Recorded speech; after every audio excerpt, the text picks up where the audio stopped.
BC.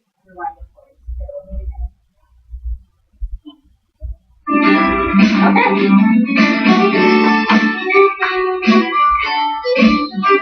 Seriously, I didn't go far back. There we go. Hold on.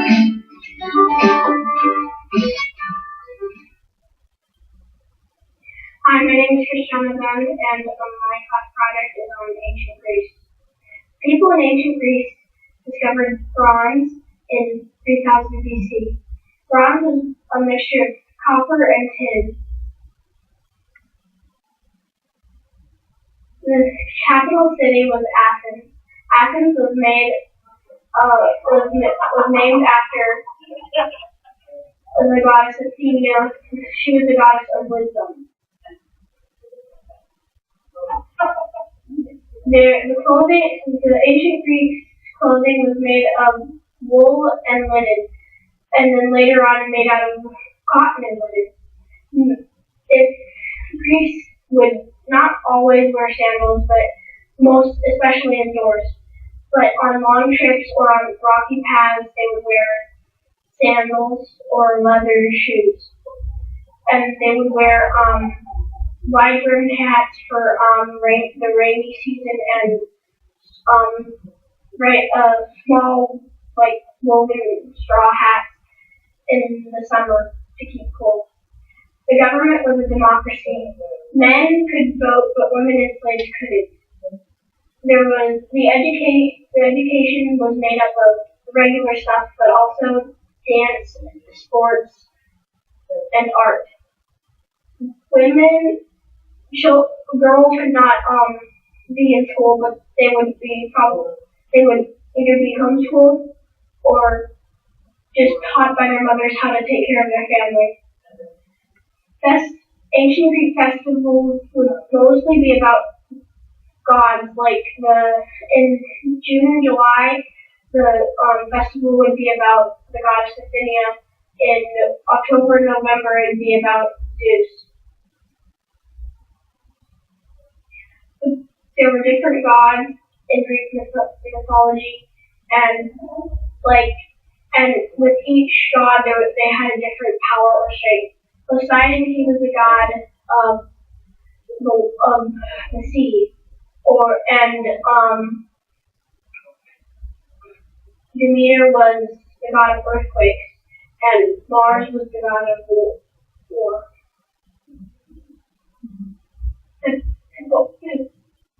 Hippocrates was the man of modern medicine. He made the Hippocratic Oath, which basically said that he would not kill a patient if they wanted to be killed, or that he would not give something to a patient that would harm them.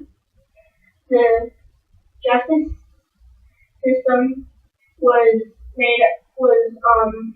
people would be jurors in a court. If they wanted to be a juror, they could just show up at the court.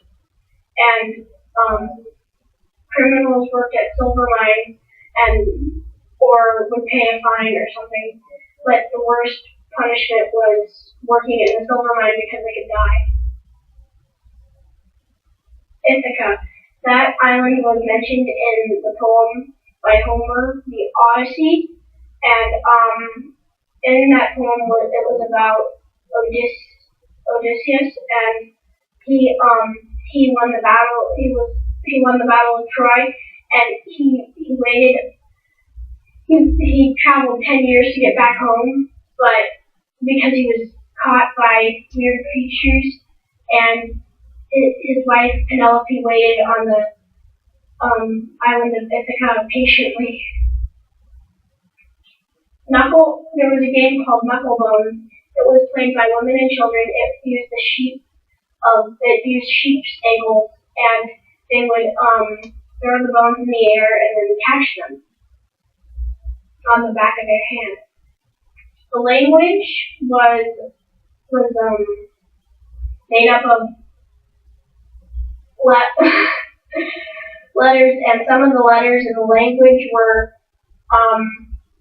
omega, and epsilon. Those two letters are used in sororities or fraternities in college.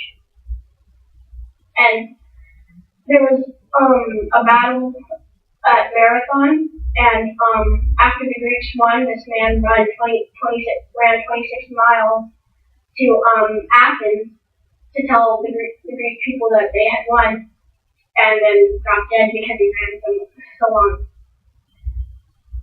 And part of the democracy, people went to Phoenix. That place was a large theater-like area close to the Acropolis, and people would vote on issues.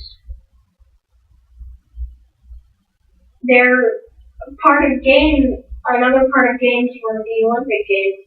People traveling to the Olympic Games could not be beaten up or stolen from, because that was part of the Olympic peace.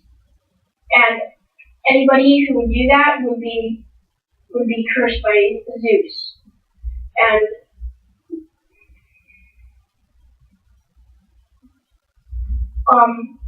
temples at the Olympic Games, like for Zeus and Hera, would be made up of marble from quarries.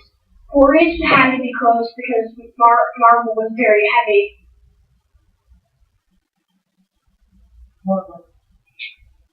Socrates was a philosopher, and he studied sciences, and he was in the army for a short period of time. The theater was made up of only men, because comedies were considered too vulgar for women, and dramas were too sad for women. So, and men would mostly play women play women roles, because there wasn't a women allowed. There wasn't. A part of the Greek mythology was the underworld. The underworld was part of many cultures, like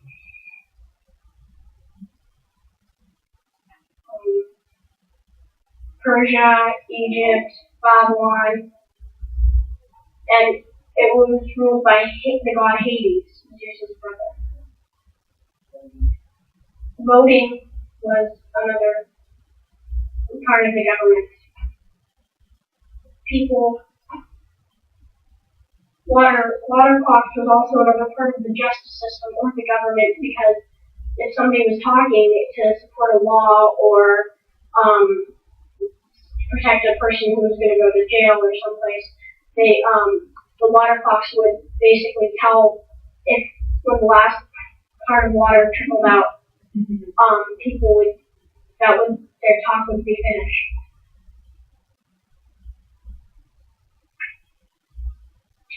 Zeus was the king of gods. His wife was Hera, goddess, queen of gods and goddesses. I'm finished with my report.